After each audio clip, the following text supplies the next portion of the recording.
అధికారం వచ్చిన తర్వాత చాలా మంది వస్తారు, కానీ కష్టకాలంలో నిలబడాడే అతనే నాకు తమ్ముడు. జమ్మల మడుగు జోష్ అదిరిపోయిందబ్బా.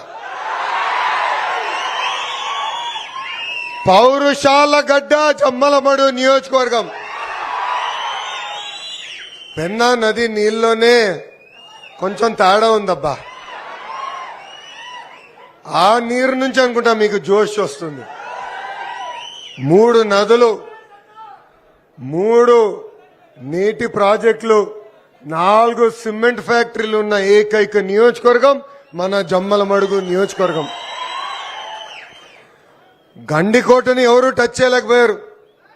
జమ్మల మడుగు తెలుగుదేశం పార్టీని కూడా టచ్ చేయలేరు. ఉమ్మడి కడప జిల్లా ఎప్పుడూ తెలుగుదేశం పార్టీకి అండగా నిలబడిన జిల్లా. విశ్వవిఖ్యాత నట సార్వభౌమ స్వర్గశ్రీ నందమూరి తారక రామారావు గారు ఏ ముహూర్తంలో పార్టీ స్థాపించారో నాకు తెలియదు, కానీ ఎవరికి లేని విధంగా 1 కోటి మంది కుటుంబ సభ్యులు నాకు సొంతం చేశారు. బడుగు బలహీన వర్గాల్ని ప్రోత్సహించింది ఒక తెలుగుదేశం పార్టీ.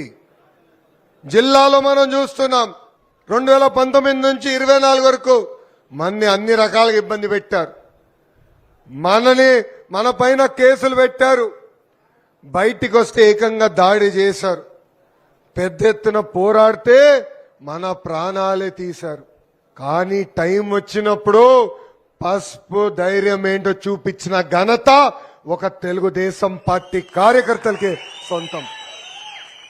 మనందరం చూసాం, మెడపై కత్తి పెట్టి వాళ్ళ నాయకుడికి జై కొట్టమంటే జై చంద్రబాబు, జై తెలుగుదేశం అని ప్రాణాలు కోల్పోయాడే ఆ తోట చంద్రేనే మీ లోకేష్ ఒక స్ఫూర్తి. మీ పోరాటం వల్లనే ఉమ్మడి కడప జిల్లాలో 10 స్థానాల్లో 7 స్థానాలు మనం సొంతం చేసుకుంటాం జరిగింది. ఈరోజు వేదిక మనం ఏం కూర్చున్నామంటే దాని వెనకాల కార్యకర్తల చెమట, రక్తం ఉంది. యువగలం పాదయాత్ర స్టూల్ లాక్కున్నారు, మైక్ లాక్కున్నాడు. ఆనాడే చెప్పా ఈ లోకేష్ తగ్గేదే లేదని. ప్రజలు తీర్పిచ్చారబ్బా. టీమ్ 11 11 మందితో ఒక టీం ఇచ్చినాడు. ఆ 11 మంది ప్రెస్ మీట్ తప్ప బయటికి రారు. దాంట్లో ఒక వ్యక్తి ఉన్నాడబ్బా, cheating books of world record లో నంబర్ 1 స్థానంలో ఉంటాడు. అద్భుతమైన నటుడు. పవనంతో సినిమాల్లో యాక్ట్ చేస్తే ఆస్కర్ అవార్డు వస్తుంది ఈ వ్యక్తికి. సొంత చెల్లిని మెడబట్టి బయటికి గెంటేశాడబ్బా.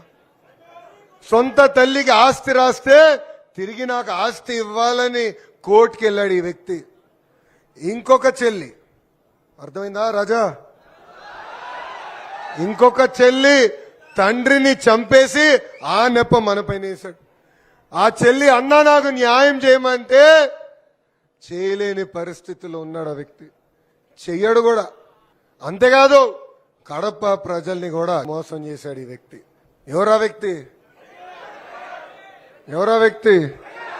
సైకో. మర్చిపోయారా సైకోని? మర్చిపోకూడదబ్బా. ఎందుకంటే ఈ సైకో కుట్రలు చేస్తున్నాడు. గతంలో సొంత బాబాయిని అతనే లేపేసి నెప మన పైన వేశాడు. ఎలా నరికాడు రబ్బా. ఆ రోజు పొద్దున న్యూస్ వచ్చింది, కరెక్ట్గా ఎన్నికల ముందల, పాపం వివేకానంద రెడ్డి గారు గుండెపోటుతో మరణించారని. అందరం బాధపడ్డాం. ఎందుకంటే అవునన్నా కాదన్నా ఎంపీగా చేసిన వ్యక్తి, ఒక రకంగా రాజకీయాలు చేసిన వ్యక్తి అని అందరం బాధపడ్డాం. వాళ్ళ పార్టీ వాళ్ళు బయటకు వచ్చి పాపం గుండెపోటుతో చనిపోయాడని తర్వాత అర్థమైంది గొడ్డలి పోటని. కానీ ఆ రోజు మనం అప్రమత్తంగా లేం. అయ్యో పాపం అనుకున్నాం. ఆ నెప్పం మన పైన వేశాడు. దాని తర్వాత కోడికత్తి. మర్చిపోయారా కోడికత్తి? గుర్తుంది కదా. వాళ్ళ కార్యకర్త కోడికత్తి ఇచ్చి